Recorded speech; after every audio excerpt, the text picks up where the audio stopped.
నా చేతిలో ఉన్న ఇంజెక్షన్ టీటీ ఇంజెక్షన్ అండి. గాయాలైనప్పుడు లేదా చేతికి, కాళ్ళకి ఏమైనా గుచ్చుకున్నప్పుడు టీటీ ఇంజెక్షన్ ఇస్తూ ఉంటాము. మీ అందరికీ తెలిసిందే. కానీ టీటీ ఇంజెక్షన్ గురించి తెలియని కొన్ని విషయాల్ని ఇప్పుడు మీకు చెప్తానండి. హలో అండి. నేను మీ డాక్టర్ ఉమాశంకర్, ఫిజిషియన్. ఎవరికైనా వైరల్ ఇన్ఫెక్షన్, బ్యాక్టీరియల్ ఇన్ఫెక్షన్ వచ్చిన తర్వాత అవసరాన్ని బట్టి యాంటీవైరల్ మందులు, యాంటీబయాటిక్ మందులు ఇస్తూ ఉంటామండి. కానీ అసలు ఇన్ఫెక్షన్ రాకుండా ఉండటానికి ఇచ్చే ఇంజెక్షనే వ్యాక్సిన్స్ అండి. కోవిడ్ టైంలో మనందరికీ తెలిసిందే. కోవిడ్ వ్యాక్సిన్స్ వలన ఎంతో మంది, కొన్ని కోట్ల మంది ప్రాణాలను కాపాడుకున్నారు.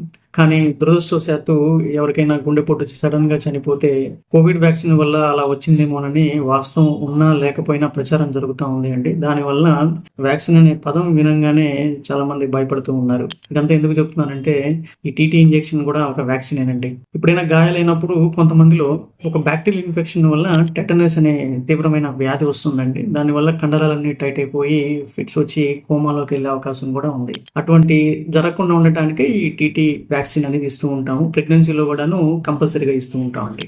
చిన్నపిల్లల లాగానే పెద్దవాళ్ళలో కూడాను చాలా రకాల వ్యాక్సిన్స్ అందుబాటులో ఉన్నాయండి. మీకు అమితాబ్ బచ్చన్ యాడ్ కూడా చూసే ఉంటారు. సో అలాగా అవసరాన్ని బట్టి ఎవరికైనా పేషెంట్స్కి వ్యాక్సిన్ గురించి చెప్పినప్పుడు అనవసరంగా భయపడుతూ ఉన్నారండి. కాబట్టి వ్యాక్సిన్ అనగానే భయపడకుండా దానివల్ల వచ్చే ఉపయోగాలను దృష్టిలో పెట్టుకొని సానుకూలంగా ఉండండి.